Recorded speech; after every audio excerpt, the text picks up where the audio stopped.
इस वक्त मैं सरज़मीन जोधपुर ज़िला में हूँ और इधर घूमने के लिए आया हूँ। ये देखिए, यहाँ पर जो है पत्थर वगैरह निकलते हैं और यहाँ के लोग ज़्यादातर पत्थर से ही मकान बनाते हैं।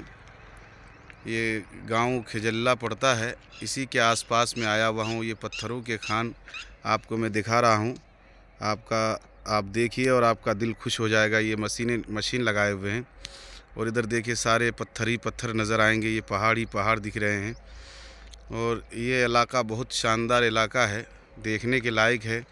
आइए कभी घूमने के लिए और देखिए, और इस वीडियो को ज़्यादा से ज़्यादा शेयर कीजिए। जो भी भाई को ये वीडियो पसंद आए इसे लाइक करें, फॉलो करें और एक शेर मुलाहिज़ा फरमाएं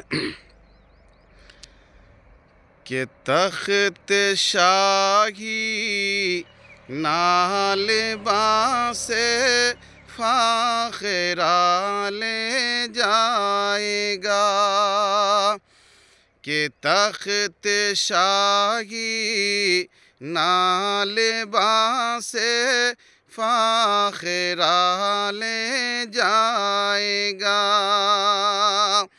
के तख्त शाही